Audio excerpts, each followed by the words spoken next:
수능 독서 두 번째 패턴, 분석과 과정, 과학기술 중심 설명하겠습니다. 과학과 기술은 대부분 학생들이 어려워하기도 하고 또 복잡한 정보 때문에 곤란해하기도 하는데요.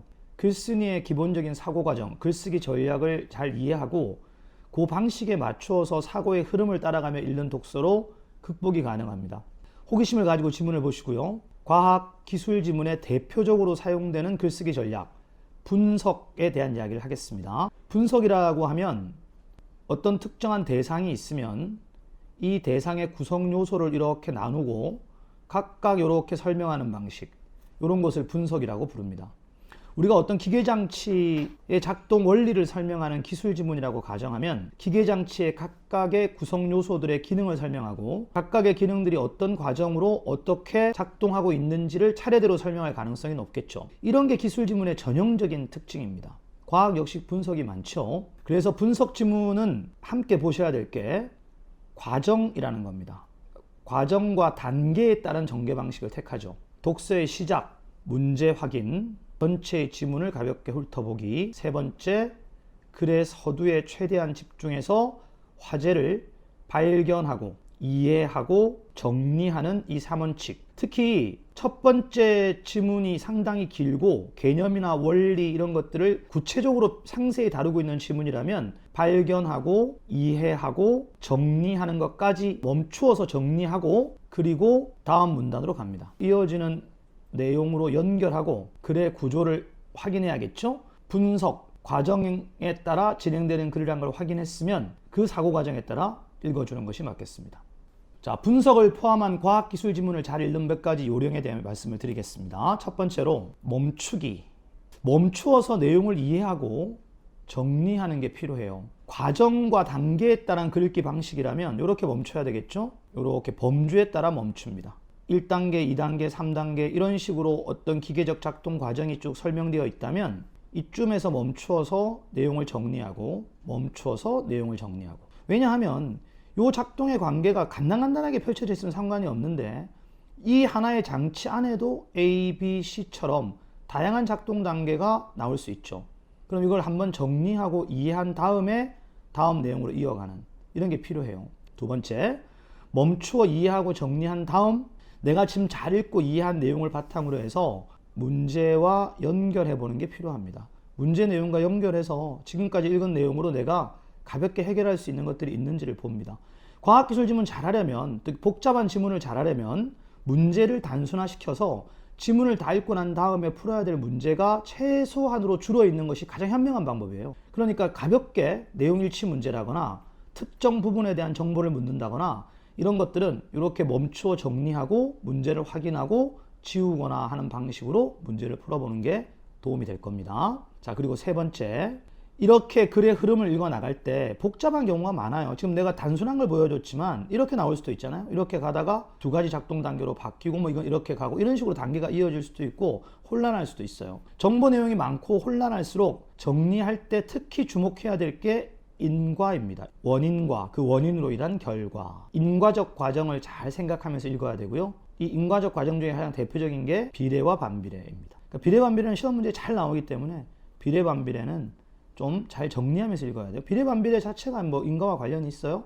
예를 들면 압력이 낮고 온도가 높을 때 결과는 어떻다, 뭐 이런 식으로 이런 것들을 좀 정리하면서 읽어야 돼요. 우리가 첫 시간에 강의했던 것처럼 이렇게 잘 정리하는 방식에 대한 공부를 해보시는 게 도움이 될 거예요. 자기만의 루틴이 필요해요. 이렇게 내용을 이해하고 정리할 때 뭐 글로 정리하는 것도 있지만 주로 도표나 밑줄, 번호로 정리하는 게 많잖아요. 이 중에서 내가 꼭 했으면 싶다 이렇게 말하는 건 과정과 단계를 나타낼 때는 그 과정의 범주에 해당하는 것, 거기에는 네모를 이렇게 치고요. 그 다음 이 범주 안에 사용되는 작동 과정이 복잡하게 얽혀 있을 땐 이렇게 번호를 붙여보거나 아니면 뭐 화살표로 이렇게 연결한다거나 내용을 딱 정리합니다. 여기까지. 그리고 그 다음 단계로 가고. 여러분들 이렇게 침착하게 푸시면 충분히 문제 해결할 수 있어요. 선생님 너무 천천히 읽으니까 시간이 부족하잖아요. 그러니까 이걸 하라는 거죠. 이렇게 문제와 연결해서 필요한 부분들을 현명하게 지워나가는 방식, 그렇게 생각하면 훨씬 잘 풀 수 있어요. 자, 그리고 네 번째로 과학기술 지문에는 경제 지문도 마찬가지인데 시각 자료라는 게 있어요. 그래프, 도표, 그림, 시각 자료를 적극적으로 활용하는 게 정말 중요합니다. 지금까지 만약에 여러분이 지문과 시각 자료를 분리해서 읽었다. 물론 지문 안에 있는 시각 자료는 대부분 활용하죠. 근데 문제에 나와 있는 그래프나 도표, 그림을 잘 활용할 줄 몰라요. 문제에 나와 있는 그림, 그래프, 도표가 나오면 무엇에 관한 것인지를 가볍게 살펴보시고 이것과 관련된 지문의 내용이 나오면 지문의 내용을 온전히 이해하기 위해 다시 돌아가서 그림을 활용하는 것. 이게 중요해요. 활용하다가 필요하다면 그림의 기록도 하시는 게 좋습니다. 그리고 가능하면 풀어도 좋아요. 그러니까 시각 자료란 추상적인 지문의 정보를 시각화해서 구체적으로 보여주는 힌트다, 활용 자료다, 이렇게만 생각하고 이 둘을 잘 연결하는 훈련만 해도 여러분들의 실력이 훨씬 더 비약적으로 향상될 수 있을 겁니다. 과학제제 10번 3월학평 모의고사 같이 풀어보겠습니다. 우리가 패턴 1으로 공부했던 게 구분이었잖아요. 구분에 해당하는 구성입니다. 그리고 과학기술 지문에 주로 나오는 게 뭐 분석, 과정, 여기서 과정도 역시 사용되고 있습니다. 구분과 과정의 독해 방법을 다 적용해서 비교적 복잡하고 어려운 이 지문을 함께 다루어 보도록 하겠습니다. 우선 문제를 먼저 훑어보셔야 되는데요. 이벤트 동기화 방식, 비동기화 방식, 시간 동기화 방식, 질의응답 방식. 그러니까 이런 형태들을 가볍게 보는 것은 도움이 된다는 거죠. 33번 문제를 보면 시각자료 활용 문제이고 과정과 단계, 절차에 따라 글이 진행될 것이라는 걸 이미 짐작하게 해줍니다. 이렇게 나와 있죠. 선택지를 보면 또 이렇게 나와 있어요. 시간 동기화 방식, 시간 동기화 방식, 이벤트 동기화 방식, 이벤트 동기화 방식, 이벤트 동기화 방식. 그럼 34번 문제만 가지고 이 그림의 형태를 통해서 단계별로 작동 과정이나 연결 과정이 설명될 것이다 라는 걸 확인할 수도 있고, 다루고 있는 글의 구조가 이런 방식들이 있으니까 구분일 것이다, 특징과 차이를 정리하며 읽어야 될 것이다, 이런 것을 가볍게 생각해 보는 건 나쁜 방법이 아니죠. 독해의 시작 단계에서 이렇게 문제를 보는 것이 어떤 의미가 있는지를 설명드렸고요. 과학기술 지문 독해 잘하기 위해서 또 빨리 우리가 또 문제를 핵심적으로 찾아서 지우기 위해서 해야 될 건 문학도 마찬가지인데 선택지입니다. 선택지를 볼 때 선택지가 지시하고 있는 범주, 예를 들면 여기서는 이벤트 동기화, 뭐 시간 동기화 이런 것들이죠. 그래서 선택지의 핵심어와 그 다음에 선택지의 수로, 그러니까 뭐 있다, 없다, 크다, 작다 이런 것처럼 선택지를 지배하는 핵심적 요소들의 밑줄을 긋거나 동그라미를 치면서 보는 것도 좋고요. 문제를 풀 때도 그렇게 딱딱 빨리빨리 찾아서 푸는 게 좋아요. 내용 일치 문제를 푸는데 내가 지금까지 한 문단을 읽었어요. 한 문단에서 다룬 게 이벤트 동기화 방식이에요. 예를 들면 그렇다면 지금 이 문제를 푼다고, 위에 있는 문제를 푼다고 가정하면 시간 동기화 방식은 들여다볼 필요가 없겠죠. 그래서 이벤트 동기화 방식, 이벤트 동기화 방식 중심으로 읽어가는 방식으로 필요한 걸 지우는, 이런 방법으로 풀어야 되기 때문에 이렇게 선택지 자체의 핵심어와 수로에 표시하고 푸는 건 하나의 요령이 될 겁니다. 첫 번째 문단에 활용해서 첫 번째 문단에 집중해서 내용을 좀 보겠습니다. 이렇게 첫 번째 문단 전체를 다 읽고 난 다음에 이 밑에 나와 있는 이것은 선택지, 내용일치, 단순 내용일치 문제에서 바로 지울 수 있는 걸 제가 보여드리고 있는 거고요. 일단 가보겠습니다. 온라인상의 사용자 인증은 필수적이다 라고 했어요. 인증받는 방법은, 흔한 방법은 아이디와 비밀번호를 입력하는 것으로 사용자가 특정한 정보를 알고 있는지 확인하는 방식이다. 그러나 이런 방식은 고정된 정보를 반복적으로 사용하기 때문에 정보가 노출될 수 있어. 우리가 흔히 알고 있는 이야기를 하고 있죠. 이러한 문제점, 이런 게 포인트죠. 그러니까 고정된 정보가 반복적으로 사용되기 때문에 정보가 노출될 수 있는 문제점을 문단과 문단 간에 이어가면서 보완하기 위해 개발된 인증 기법이 OTP 기술이다. 화제가 OTP 기술이 되겠죠. 이렇게 화제를 도출하는 과정, 화제 제시 문단의 특징이죠. 자, OTP 기술은 해당 기관에 발급한 OTP 발생기를 통해 새로운 비밀번호를 생성하여 인정받는 방식이다. 그래서 OTP 기술에 대한 소개, 정의까지 읽었습니다. 여기까지 딱 읽어서 OTP 기술이 등장하게 된 건 이런 문제점을 해결하기 위해서고, OTP 기술은 OTP 발생기를 통해 새로운 비밀번호를 생성받는 방식이구나. 이것까지 알고 정리하고 그리고 내용 일치 문제를 풀면 이런 걸 바로 지울 수가 있죠. 첫 문단에서 지울 수 있는 정보를 바로 지워드렸습니다. 두 번째 문단. 자, OTP 기술은 크게 비동기화 방식과 동기화 방식으로 나눌 수 있다. 여기서 나눌 수 있다는 지난주 앞부분에서 우리가 강의했던 구분에 해당합니다. 그러면 비교, 대조하며 특징과 차이를 중심으로 가세요. 그중 첫 번째가 비동기화 방식입니다. 뭐 동기화와 비동기화는 동기화 된다 안 된다의 차이겠죠. 비동기화 방식 이해해보죠. OTP 발생기와 인증 서버 사이에 동기화된 값이 없다라는 거고요. 그래서 인증 서버의 질의에 사용자가 응답하는 방식이다까지 읽고 그 다음이 사실은 과정이죠. 그래서 이 과정을 선생님은 여러분이 이해할 수 있도록 이렇게 끊어서 이해했는데요. 여러분은 뭐 끊지 않고 화살표로 봐도 되고 번호를 붙여봐도 상관은 없어요. 이 내용을 구체적으로 설명하는 게 여기서부터예요. 자, 인증 서버의 질의에 사용자가 응답한다고 했고요. OTP 기술 도입 초기에 사용된 질의응답 방식은, 자, 질의응답 방식이 비동기화 방식 중에 하나겠죠. 인증 서버가 이렇게 분석의 구성 요소예요. 인증 서버가 임의의 6자릿수, 즉 질의값을 제시하면 인증 서버가 하는 역할이죠. 자, 사용자는 이렇게 이어지잖아요. 단계별로 그 수를, 즉 이 질의값을 이렇게 연결하면 되겠죠. OTP 발생기에 입력하고 또 이렇게 이어지겠죠. 단계예요. 이걸 여러분이 알아서 하시면 돼요. 번호 1번, 2번 하든지 이해하면서 머리와 손을 함께 사용하세요. OTP 발생기는 질의값과 다른 응답값을 생성합니다. 각각 3개의 구성 요소가 차례차례 하고 있는 일들이 쭉 이어집니다. 해볼까요? 응답 방식은 인증 서버가 질의값을 이렇게, 사용자는 그 질의값을 입력하고 OTP는 질의값과 다른 응답값을 생성하니까 OTP 발생기는 응답값을, 인증 서버는 질의값을, 뭐 이렇게 하면 되겠네요. 자, 그리고 이 응답값을 사용자가 다시 로그인 서버에 입력하고 다시 인증 서버가 등장하네. 이렇게 등장하죠. 입력된 값을 확인합니다. 자, 여기까지가 단계별로 진행되는 과정을 읽었죠. 이 방식은 사용자가 OTP 발생기에 질의값을 직접 입력해서 응답값을 구해야 하는 번거로움이 있기 때문에 사용이 불편하다고 해서 이렇게 정리해 놓고요. 지금 선생님이 여기까지 읽고 아까 강의한 그대로 단계별로 읽고 그 작동 과정을 이해하고 했다면, 이런 식으로 표시까지 했다면 다시 내용 일치로 가서 가볍게 보는 겁니다. 그때는 여기에 나온 내용만 보면 돼요. 비동기화 방식, 질의응답 방식. 그리고 지금 내가 읽은 내용과 사실적으로 비교하시면 돼요. 이렇게 앞부분을 읽고 나면 이 문제들을 해결해 볼 수가 있죠. 내용 일치 문제를 단순화시켜서 틀린 것들을 골라내면 됩니다. 질의응답 방식에서, 이 질의응답 방식이에요. 위를 확인해 보세요. 질의응답 방식이에요. 사용자가 OTP 발생기 입력한 임의의 6자리 수는 하고 있습니다. 자, 사용자가 OTP 발생기 입력한 건 질의값이에요. 즉 인증 서버가 6자리 수 질의값을, 그 수를 입력했죠. 응답값과 일치한다고 했죠. 응답값은 OTP 발생기죠. OTP 발생기는 질의값과 다른 응답값을 생성한다. 너무 간단하게 문제를 풀 수가 있어요. 이렇게 하고 사실은 뭐 잘 기억할 내용은 없어요. 기억을 하기가 쉽지 않죠. 일단 번호를 붙여 정리하거나 문제를 단순화시켜서 이렇게 한 문제라도 풀어내는 것이 가장 중요합니다. 자, 그 다음 문단을 보면 이와 달리 동기화 방식은 하니까 구분의 형태를 가지고 있죠. 그리고 분석, 과정의 방법을 가지고 있어요. 여기서도 이제 전개 과정이 나올 텐데요. 일단 비교 대조하면서 읽어보죠. 일단 구분이니까요. 비동기화 방식과 뭐가 다른가?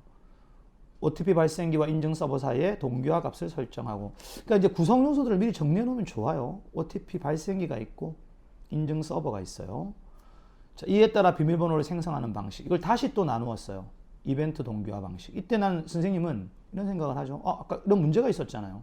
그래서 A와 B가 각각 특징이 있을 것이고 순서대로 나온다면 뭐 하나씩 읽으면서 지워나가는 방법을 선택해보자, 이렇게 판단을 할 수가 있죠. 자, 일단 보겠습니다. 우선 이벤트 동기화 방식부터 집중해 보세요. 기초값과 카운트값, 아직 무슨 말인지 모를 거예요. 발생으로, 자, 선생님이 말했던 그대로 합니다.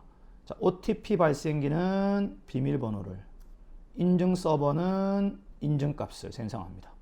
그리고 이제 몰랐던 기초값은 뒤에 설명하고 있죠. 기초값이란 하고 나옵니다.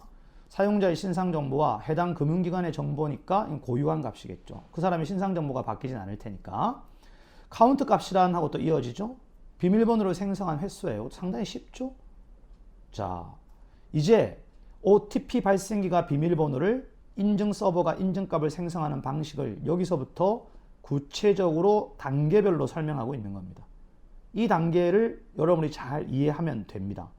일단 지금까지 읽었던 내용을 참고해서 차이점은 이거죠. 동기화된 값을 설정한다는 게 비동기화 방식과의 차이입니다. 자, 지금까지 읽은 내용을 구체화시키는 부분을 활용해서 문제를 한번 풀어보겠습니다. 자, 사용자가 인증을 받아야 할 경우, 이제 지금 구체적인 예입니다. 이벤트 동기화 방식은 이벤트 동기화 방식이죠. 자, 아까 OTP 발생기 나왔죠?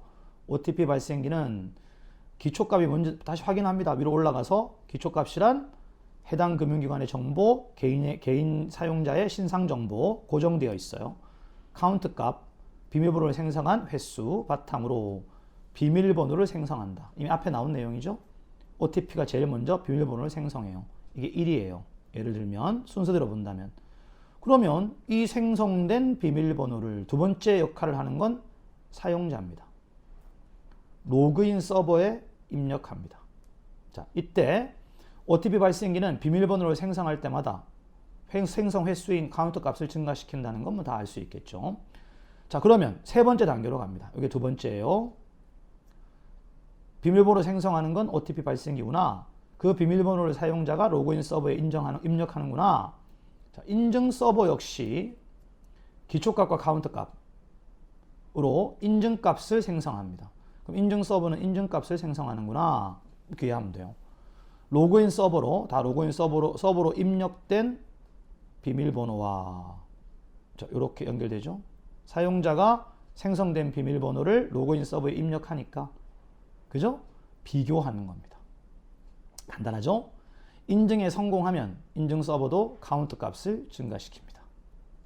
그래서 이제 이걸 머릿속으로 정리하기도 상당히 쉬운 방법이에요. 그럼 뭐 한번 해볼까요? 잘 모르겠으면 딱 멈추어서 정리하는 습관 잊지 마세요.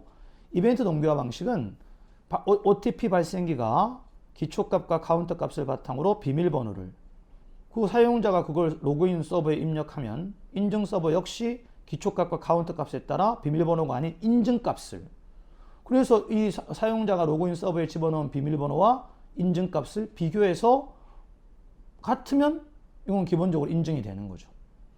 단 하나도 알아둬야 될 게, 카운트 값이 비밀번호를 생성하는 OTP 발생기에도, 그 다음에 인증값을 생성하는 인증 서버에도 같이 올라가야 기초값과 카운트 값을 바탕으로 한 인증값과 비밀번호가 함께 이렇게 연동될 수가 있겠죠.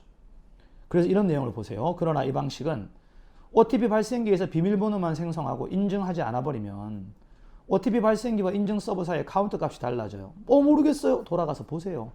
그럼 금방 이해가 됩니다. 인증 서버가 인증값 생성하고 OTP 발생기의 비밀번호와 비교해서 인증이 딱 되면 카운트 값을 또 증가시켜서 이 두 개 OTP 발생기와 인증 서버 사이의 카운트 값을 조정하게 되는 거죠. 그렇게 이해가 되시죠? 이렇게 읽어서 자, 내용을 이해했다고 가정해 보죠, 여러분. 그러면 이벤트 동기화 방식이라는 것을 알게 돼요. 이벤트 동기화 방식에 대해 다루고 있는 부분들이 있을 거예요. 제가 한번 가보겠습니다. 32번 문제로 가볼게요. 아까 우리가 32번 문제에서 이미 지운 것들이 보여요. 요렇게 하고 33번 문제에서 3, 4, 5가 전부 이벤트 동기화 방식이에요. 그래서 바로 확인할 수 있어요. OTP 발생기는 이걸 바탕으로 비밀번호를, 인증 서버는 인증값을 바로 지웁니다. 자, OTP 발생기는 비밀번호를 생성하고 인증하지 않았다면 아까 말했죠? A와 C의 카운트 값이 달라질 것이다. A가 생성한 비밀번호로 인증을 받았다면 인증 서버도 카운트 값을 증가시킬 것이다. 이 나온 내용 그대로 바로 시력 측정 문제처럼 가볍게 풀 수 있어요. 3, 4, 5번을 딱 풀어놓고 이제 문제를 보면 이거네요. 이 두 문제에 집중하면 되는 그런 내용 아닐까요? 지금 우리가 아까 지웠던 것들이 있어요. 읽어나가면서 내용 일치 문제 5번 지웠고요. 3번 지웠고요. 2번 지웠습니다. 이렇게 내용이 남아있죠. 그러니까 이벤트 동기화 방식과 시간 동기화 방식의 특징, 시간 동기화 방식의 특징 이런 것들이 있으니까 여기서 옳고 그름을 찾으면 돼요. 이렇게 하면 벌써 우리가 문제를 풀어가고 있다는 자신감을 가질 수가 있죠. 자, 이제 남은 게 시간 동기화 방식입니다. 시간 동기화 방식은 하고 이렇게 문제가 이렇게 나와 있죠. 가라고 나와 있으니까 이거 좀 더 집중해서 읽으면서 34번 문제도 고려해서 문제를 풀어보세요. 일단 시간 동기화 방식과 대비되는 게 위에 있어요. 이벤트 동기화 방식. 공통점은 동기화된 값을 정하는 거죠. 자, 차이점을 의식하면 그리기가 훨씬 편해집니다. 기초값은 우리가 알고 있죠. 아까 읽었던 거 기억나시죠? 사용자의 신상 정보와 해당 금융기관의 정보가 반영된 고유한 값이에요. 차이가 있다면 거기는 카운트 값이었는데 인증을 시도한 날짜와 시간이라는 거죠. 일정한 시간 간격마다 일방향 함수를 통해 똑같아요. 똑같으니까 공부할 게 별로 없죠. 비밀번호를, 인증 서버는 인증값을. 이거는 지금 공통점이잖아요. 기본적으로 원래 하고 있는 역할이고요. 차이를 찾아보세요. 기초값 더하기 요게 차이죠. 인증을 시도한 날짜와 시간. 일방향 함수 뭐 이런 것들이 앞에 나와 있던 이벤트 동기화 방식과의 차이라고 볼 수 있겠죠. 일방향 함수를 설명해요. 뭐 내용은 쉽습니다. 계산하기는 쉽지만 역산하는 것은 매우 어려운 함수. 그러니까 결과값을 안다고 해도 입력값을 구하는 건 매우 어려운 특성이 있다고 정리해 놓고요. 자, 이제 요거 보세요. 시간 동기화 방식으로 일회용 비밀번호를 생성하는 과정은 다양하지만 사용자가 인정을 받아야 할 경우, 이렇게 말하면 사용자가 인정을 받아야 할 경우, 사용자가 인정을 받아야 할 경우, 위에도 있죠? 사용자가 인정을 받아야 할 경우, 보이시죠? 여기서도 사용자가 인정을 받아야 할 경우 해서 지금부터는 과정의 방법으로 시작됩니다. 위에 나온 내용을 바탕으로 아래 걸 구체적으로 보시면 돼요. 편안하게 비교하면서. 이제 아시죠? OTP 발생기는 기본적으로 비밀번호를 만든다 그랬어요. 이렇게 비밀번호 만드는 과정이 나와요. 기초값과 인증시간을 바탕으로 한다는 것도 알고 있죠? R 구하고 여기다가 일방향 함수 집어넣어서 F를 n번 수행해서 XN을 생산합니다. 여러분들은 이걸 보면서 선생님처럼 하실 수 있으면 좋겠어요. 이게 비밀번호죠. OTP 발생기는 비밀번호를 이런 방향을 통해. 그러면 아까 똑같아요. 윗부분이랑. 사용자는 이 비밀번호를 입력해요. 로그인 서버가 입력된 비밀번호를 다시 일방향 함수로 더 계산해서 이 답을 구해요. 자, 그리고 인증 서버로 보냅니다. 인증 서버는 인증값 만드는 거죠. 인증값을 어떻게 만들까요? 기본적으로 이것과 비교해야 되잖아요. 인증값을 어떻게 만들까요? 인증 서버는 기초값과 인증시간을 바탕으로 R을 구하고 일방향 함수를 n 더하기 1번 수행해서 이걸 만듭니다. 이렇게 비교하죠. 그래서 이게 같으면 로그인이 되는 거예요. 다르면 인증이 안 되는 거죠. 여러분 이렇게 읽고 이해한 다음에 정리하세요. 위아래를 비교하면 쉽고 끊고 정리하면 쉽습니다. 자, 마지막 문단까지 가고 문제 풀러 가죠. 바로 시간 동기화 방식의 OTP 발생기에는 인증 서버의 시간과 같은 시간을 가리키는 전자시기가 장착되어 있어요. 그래서 시간 동기화죠. 시간이 같아야 됩니다.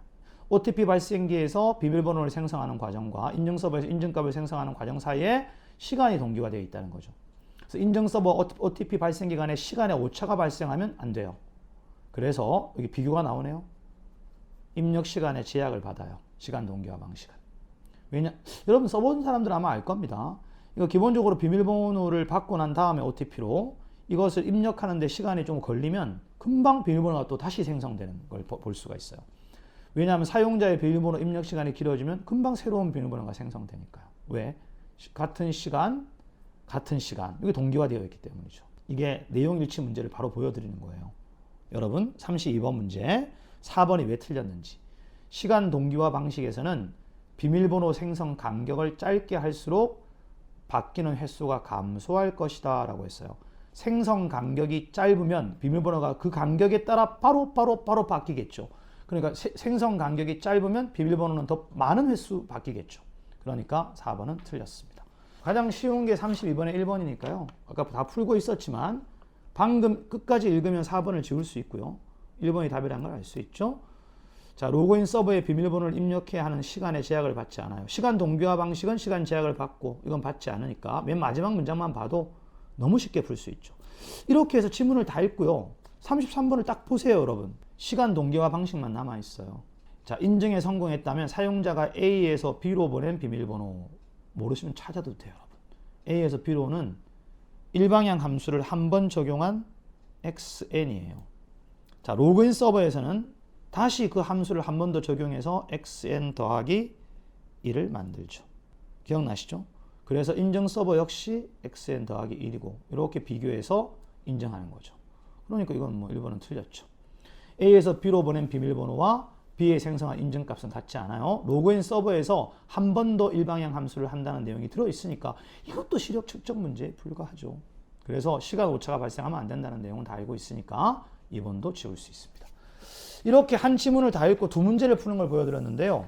사실은 34번 문제도 바로 풀 수 있으면 좋겠어요. 가의 이유라고 물어서 가를 읽으면서 잠깐 생각해도 돼요.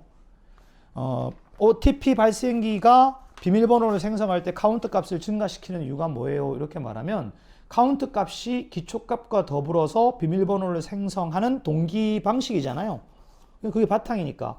그럼 만약에 기초값은 똑같은데 카운트 값도 똑같다면 매번 비밀번호가 똑같겠죠. 그러니까 이렇게 비밀번호가 동일해서 노출의 위험이 있는 것을 해결하기 위해 OTP가 나온 건데 정답은 1번이죠. 기초값 그리고 카운터 값 이 두 가지를 합쳐서 비밀번호 생성해요. 상식적으로 생각해 보세요. 그런데 이거는 고정되어 있죠. 그러면 카운터 값이 바뀌어야 매번 새로운 비밀번호가 만들어질 수 있겠죠. 그래야만 안전한 거래가 가능하겠죠. 정답은 1번입니다. 35번 가볼게요. 이제 시간 동기와 방식을 읽고 난 다음에 풀어야 될 문제입니다. 사용자 A와 사용자 B는 모두 각각의 OTP 발생기를 통해 기억, 니은, 디귿은 모두 시간이 달라요. 이게 중요합니다. 다 다른 시간입니다. 1번. 자, 결과값이 나와도 최초의 값을 알아내기 힘들다. 역방향 함수. 기억과 니은에 사용된 A의 R은 서로 다르겠군 이라고 했어요. 당연하죠. 사용자 A와 사용자 B가 기억과 니은에 사용했다고 하면 기본적으로 시간이 달라요. 왜냐하면 A 이게 시간 동기화 방식이기 때문에 기초값에다가 시간이 필요해요. 같은 시간, 같은 시각. 시간이 달라지면 전체적으로 R은 서로 다르겠죠. 니은과 디귿에서 F를 n번 수행한 X에는 같겠군 했어요. 니은과 디귿에서라고 말했죠. 다음 날 오전 10시 30분이에요. 이날과 이날이 날짜가 다릅니다. 기본적으로 시각, 날짜가 달라요. 그러니까 인증을 시도한 날짜와 시간을 바탕으로 하는데 기본적으로 날짜가 다릅니다. 그러면 당연히 결과값도 다르겠죠. 같겠군 했으니까 정답은 3번입니다. 그 다음 디귿의 사용자 A와 사용자 B인데 기초값을 찾아보시면 돼요. 이 사용자의 신상 정보인데요. 두 사람이 같은 사람이 아니므로 기초값은 다르겠죠. 그 다음 사용자 B의 XN1들은 그렇죠. 시간이 다르므로 다 다르겠죠. 이렇게 해서 지워나갈 수 있습니다. 선생님이 문제를 다 풀어드렸어요. 막상 이런 질문들을 만나면 몹시 복잡하고 길고 어려워 보이지만 여러분들이 조금 더 단순하게 접근하고 또 잘 이해한 것을 잘 정리하면서 그때그때 필요한 것들을 활용해야 돼요. 문제도 활용하고 시각자료도 활용하고 그렇게 풀어간다면 훨씬 더 현명하게 문제를 해결할 수 있을 거예요. 다음에 조금 더 어려운 지문으로 설명하겠습니다.